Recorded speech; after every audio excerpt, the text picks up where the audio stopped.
Pak Hamdan. Waalaikumsalam, Bu Anissa. Aduh, mohon maaf tadi saya ke toilet dulu sebentar. Pak Hamdan tadi nyari saya ya, gimana? Ada yang mau dibicarakan?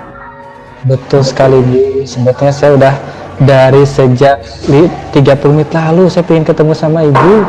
Cuman infonya Ibu lagi mengajar, Bu ya. Ya betul, Makanya kemarin saya Pak Boy. um, makanya saya menunggu Ibu karena memang saya butuh teman ngobrol nih, Bu. Kayaknya sejauh ini saya punya masalah yang cukup serius nih, Bu, yang saya hadapi dari anak-anak masalahnya itu, dan saya pengen teman ngobrol gitu, Bu, biar permasalahan yang saya alami ini bisa teratasi gitu, Bu. Sebelum kita lanjut,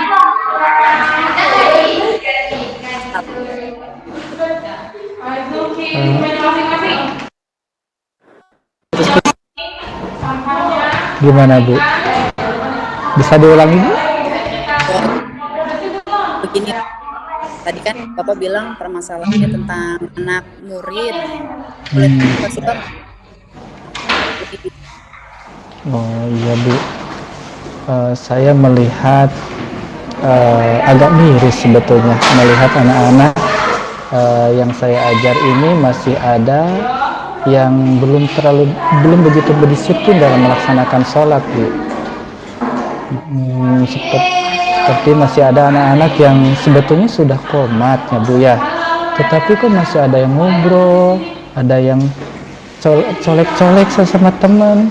Apalah itu, Bu, aktivitas-aktivitas yang sebetulnya itu kan gak perlu ya, Bu. Apalagi anak-anak seusia SMA itu harusnya sudah lebih paham lagi bahwa hal itu sebetulnya bukan hal yang esensi gitu ketika mau sholat. betul. Hmm, Kira-kira dari kalau kita bicara prosentase Pak,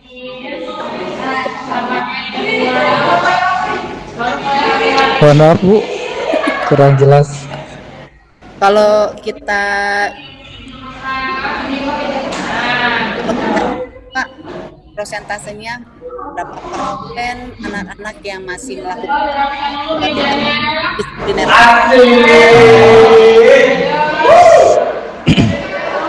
Sebetulnya nggak banyak sih, Bu. Ya kalau saya persentasekan mungkin 3-5% sih, Bu. Cuman kan saya sebagai guru yang memang concern dalam pendidikan karakter keislaman merasa sedih gitu, Bu. Saya berharap sih anak-anak itu semuanya sudah bisa lebih berdisiplin gitu, Bu, dalam hal sholat itu. Gitu. Tapi sebelumnya Pak, apa pernah menanyakan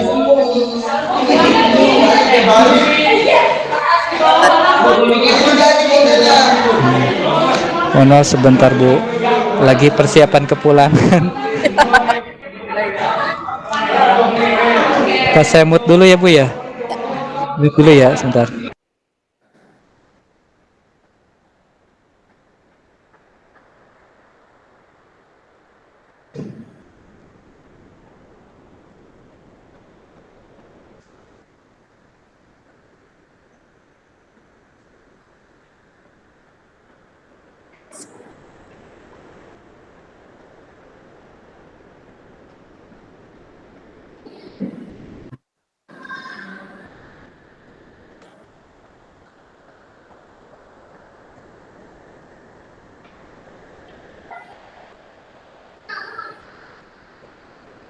Oke, Bu, sebelumnya sih pernah saya panggil langsung ya, Bu, anak-anak tersebut.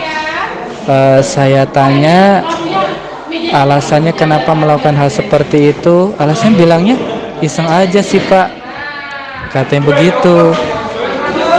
Itu sih, Bu, jawaban dari mereka tuh. jawabannya klasik banget ya Pak ya. Betul, Bu. Tapi apakah Bapak menanyakan lebih detail gitu, nanya lebih dalam lagi kepada tersebut? Hmm.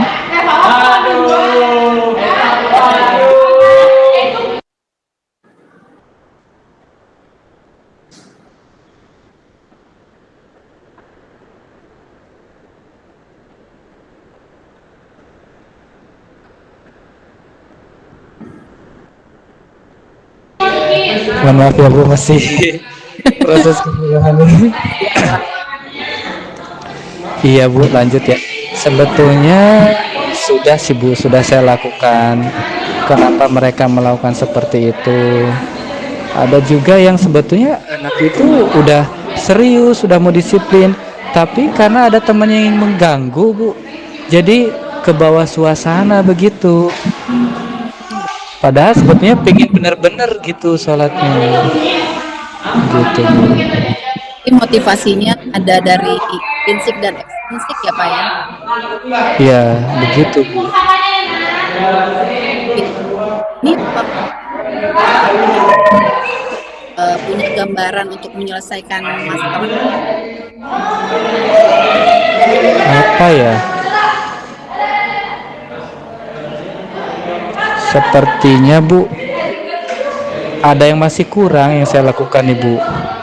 Sejauh ini kan saya baru sebatas menanyakan alasannya kenapa, kemudian saya memberikan pemahaman kepada mereka harusnya nggak seperti itu, harusnya begini-begini, dan kemudian berikan konsekuensi kepada mereka. Rasa-rasanya itu masih kurang Bu kalau menurut saya. Mungkin saya perlu menggali pemahaman mereka kali Bu ya. Siapa tahu kalau mereka paham dari dirinya sendiri, berangkat dari kepemahaman yang lahir dari dalam diri mereka sendiri, mungkin bisa lebih disiplin lagi kali Bu ya kalau begitu. Ide yang bagus Pak. Memangnya kenapa sih anak-anak harus paham dari dalam dirinya sendiri pahamnya? Karena kalau kita belajar disiplin positif itu Bu ya, itu ternyata untuk membentuk disiplin positif atau budaya positif itu harus terbentuk dari motivasi intrinsik Bu ya. Betul. Nah, mudah-mudahan dengan itu anak-anak bisa lebih aware lagi terhadap pelaksanaan sholat, bahwa sebetulnya kerugian bukan hanya untuk mereka saja, tapi orang lain pun merasa terganggu gitu Bu. Tepat sekali Pak ya. Itu ada beberapa poin yang bisa membuat disipliner itu sedikit menghilang kali ya Pak ya, walaupun memang tapi ada ide lain nggak Pak selain menanamkan Bapak sampaikan? Ya. Oh iya, mungkin gini Bu. Kalau udah terbentuk motivasi intrinsik dari dalam diri siswa itu, mungkin perlu perhatiannya lebih khusus Bu. Dalam artian saya akan mencoba mengajak rekan-rekan sejawat saya untuk bersama-sama berdisiplin melaksanakan sholat berjamaah, sekaligus memperhatikan anak-anak itu. Siapa tahu ketika sudah terperhatikan, anak-anak lebih tambah disiplin lagi, walaupun sebetulnya tujuan akhirnya kan memang yang saya harapkan tuh diperhatikan atau tidak, mereka harusnya sudah sadar diri Bu ya. Betul sekali. Tapi kan ini proses ya Bu Anissa, kayaknya perlu itu dilakukan itu dulu sih Bu. Baik Pak, tadi idenya brilian sekali. Selain menimbulkan motivasi intrinsik, lalu disupport juga keluarganya. Jadi Bapak sampaikan kira-kira indikator keberhasilannya dari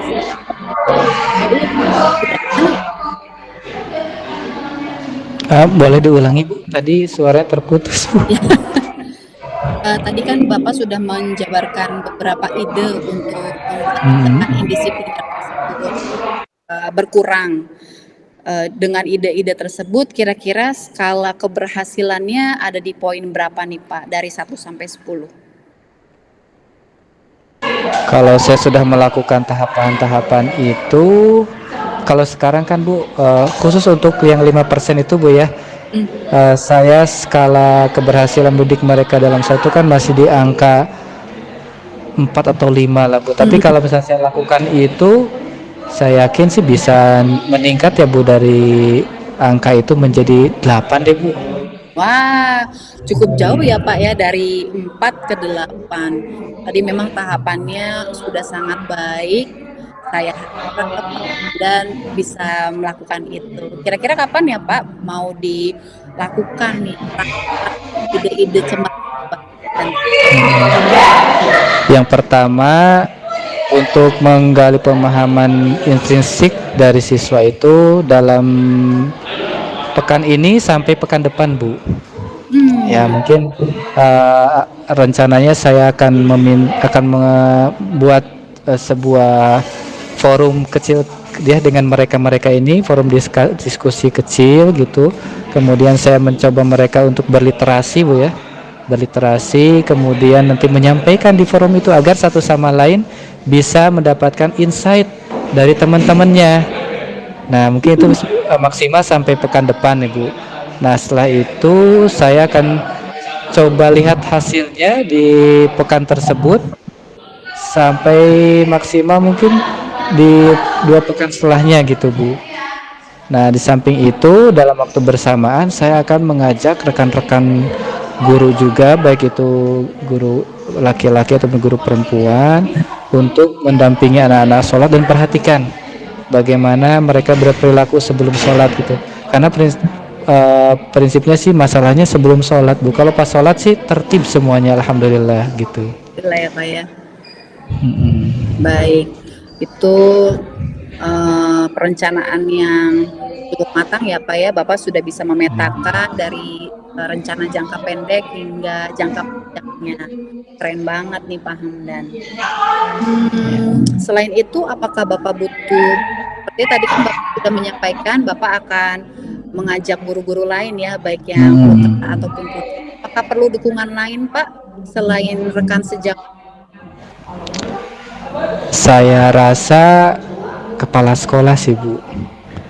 Karena kalau kepala sekolah sudah memberikan sebuah kebijakan ya untuk lebih serius dalam menangani hal ini, harapannya guru-guru juga semakin merasa ini penting gitu. Kalau dari saya saja mungkin sebagian guru ada yang merasa wah ini ide bagus penting dilakukan, tapi mungkin bagi sebagian yang lain karena capek setelah mengajar pengennya istirahat jadi tidak terlalu menganggap penting gitu. Nah, kalau kepala sekolah sudah terlibat, sudah memberikan sebuah kebijakan, saya rasa sih ini akan berjalan dengan baik ya, Bu. Nah, untuk siswanya saya akan coba mengajak diskusi pengurus rohis nih, Bu. Siapa tahu dengan dukungan dari pengurus rohis itu anak-anak yang 5% ini bisa lebih baik lagi. Karena yang saya pahami itu kalau anak-anak itu mendapatkan masukan dari teman sebayanya itu lebih masuk daripada orang tua, Bu ya. Betul sekali ya Pak ya. Mungkin itu sih, Bu. Oke, baik. Pak Hamdan, tadi ternyata dari perbincangan kita, Pak Hamdan sudah menemukanali masalah yang Pak Hamdan memberikan solusi dari masalah tersebut ya Pak Hamdan. Lalu Pak Hamdan juga bisa mengukur keberhasilannya tadi jika melakukan solusi tersebut dan sudah bisa menargetkan siapa saja yang bisa Bapak mintai pertolongan gitu ya Pak ya, agar rencana tersebut berjalan dengan lancar. Itu sudah baik sekali Pak Hamdan. Terakhir kita bisa melihat keberhasilan Pak Hamdan dalam rangka menindak tindakan indisipliner dalam ibadah sholat itu dilihatnya dari sebelah mana ya Pak ya? Jika kan tadi sudah dilaksanakan, maka poin keberhasilannya nanti mau diukur menggunakan apa Pak? Saya rasa yang bisa saya jadikan tolak ukurnya yang pertama tentu dari suasana pelaksanaan sholat, Bu ya. Nah, kemudian saya akan coba bertanya secara random ya, Bu, ke beberapa siswa yang di luar yang 5% ini untuk memberikan feedback yang pelaksanaan sholat ini setelah saya melakukan aksi itu, bagaimana perasaan mereka, apakah sudah lebih baik lagi atau memang masih perlu ditingkatkan lagi, seperti itu, Bu. Wah, keren banget nih Pak Hamdan. Saya jadi gak sabar melihat progresnya Pak Hamdan bersama dengan anak-anak. Berarti saya bisa ngobrol lagi sama Pak Hamdan berbicara soal ini berapa minggu lagi nih Pak nih? Saya rasa 2 minggu lagi bisa, Bu. Oke. Sesuai dengan perencanaan saya tadi ya. Tadi kan saya merencanakan step-stepnya sampai 2 minggu lah, Bu. Nanti setelah itu akan terlihat hasilnya bagaimana. Baik. Kalau begitu, sampai jumpa 2 minggu lagi. Saya harap Pak Hamdan sudah dapat melakukan upaya-upaya tersebut secara maksimal dan juga optimal ya Pak Hamdan, dan harapannya siswa dan siswi bisa lebih kondusif lagi dalam pelaksanaan ibadah sholat ya Pak ya. Amin. Amin ya rabbal alamin. Terima kasih loh Bu Anissa. Saya kasih, merasa lebih ringan sekarang, Bu. Kalau tadi sebelum ketemu Bu Anissa ini berat sekali kepala saya ini. Aduh, permasalahan di sekolah ini beragam ya, unik-unik ya Pak ya. Tapi harus kita hadapi dengan semangat pastinya, dan juga harus tetap positif, karena kalau misalnya negatif terus yang ada kepalanya pusing nanti. Betul sekali Bu Anissa. Terima kasih banyak. Silakan melanjutkan kegiatannya yang lagi ya Pak ya. Kita bertemu Ya, yang akan datang. Iya, saya terima kasih banyak sama Bu Anissa yang sudah mau mendengarkan curhatan saya. Baik, saya pamit ya Bu Anissa ya. Assalamualaikum Bu Anissa. Waalaikumsalam Pak Hamdan. Apa kabar nih sore hari ini Bu? Alhamdulillah luar biasa. Allahu Akbar. Masya Allah, luar biasa nih Bu Anissa. Saya minta waktunya nih Bu sore hari ini untuk kita ngobrol-ngobrol. Ingin mendengarkan sebetulnya dari Bu Anissa, karena sebelumnya Bu Anissa sempat menyampaikan ya, katanya Bu. Bagaimana Pak? Maaf tadi terputus. Terputus. Iya Bu, saya minta waktunya berapa menit ya sore hari ini, karena tadi kan Bu Anissa sempat menyampaikan ada yang mau dibicarakan Bu ya. Oh iya Pak, betul sekali. Apa tuh Bu kalau boleh tahu Bu? Iya, jadi begini Pak Hamdan, saya itu kebetulan kan mendapat siswa baru, rotasi baru di tahun pelajaran ini kan ya Pak ya. Lalu siswa yang saya dapati itu kebetulan sepertinya dia memiliki cara belajar kinestetik gitu. Jadi dia terus bergerak gitu. Bahkan dalam pembelajaran terkadang kurang lebih ya, mudah-mudahan sukses ya Bu ya. Nah gimana nih untuk mengetahui ada progresnya nih Bu? Ya, untuk mengetahui progresnya Pak, nanti setiap pertemuannya saya akan mencatat perkembangan apa saja yang sudah berhasil Anda lakukan, baik di pendahuluan mindfulness tadi dan sehingga progresnya dapat terlihat tidak hanya dari satu sisi saya belajar, juga dari sisi yang lain dari teman, bahkan dirinya sendiri Pak, seperti kayak gitu Pak. Oke, wah jadi nggak sabar nih, saya ingin tahu lagi nanti hasil progresnya. Wah iya. Nanti kita atur lagi Bu ya pertemuannya, nggak sabar nanti saya ingin tahu nih, mudah-mudahan berhasil ya Bu Anissa ya. Makasih banyak Pak Hamdan. Oke, sama-sama Bu Anissa. Semangat selalu ya Bu Anissa, semangat untuk bisa mencerahkan murid-murid Ibu yang luar biasa. Oke Bu Anissa, sampai ketemu lagi ya di sesi berikutnya. Mudah-mudahan ada kabar baik buat saya. Siap, nanti saya akan ya tindak lanjutnya. Oke, baik. Selamat beristirahat Bu Anissa. Assalamualaikum. Selamat sore Pak. Sore Bu. Mantap.